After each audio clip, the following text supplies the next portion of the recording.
I love GEG dans les coulisses de Gaz Électricité de Grenoble. Surveiller l'électricité, telle est la mission du Centre de conduite et de gestion des réseaux de GEG. Avec un réseau électrique de 1000 km dans Grenoble, dont 99% sont enterrés, il s'agit de veiller à ce que les 97 000 abonnés soient continuellement alimentés. L'électricité est un flux non stockable et il faut en permanence gérer l'équilibre entre la production et la consommation. Pour cela, on doit surveiller les transits et le niveau de tension de l'électricité. Dans un deuxième temps, on doit aussi s'assurer de la fiabilité de la distribution de nos réseaux.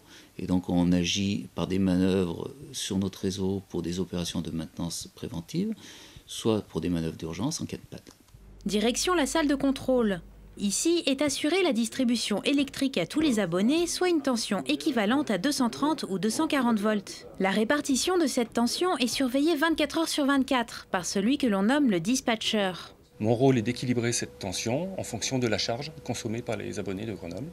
Ainsi, le transfo de l'île verte, qui est situé ici, est un petit peu trop chargé, donc il va falloir que je transfère cette charge sur un autre transformateur pour équilibrer la tension.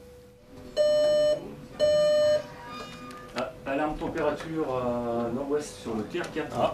Une alarme s'allume. Quelque chose d'anormal est détecté sur un transformateur du quartier Europol.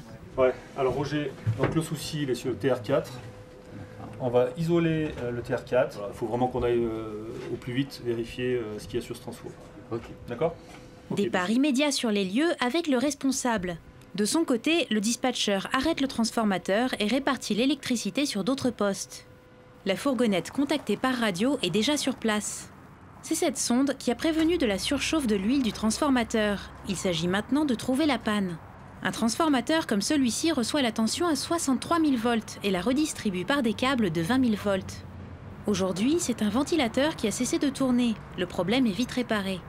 Un cas comme celui-ci est très rare. La plupart des interventions ont lieu lorsque le réseau est touché par des travaux extérieurs. Nous intervenons souvent sur notre réseau 20 kV, le réseau enterré. Souvent, les entreprises accrochent nos câbles et cela crée un défaut.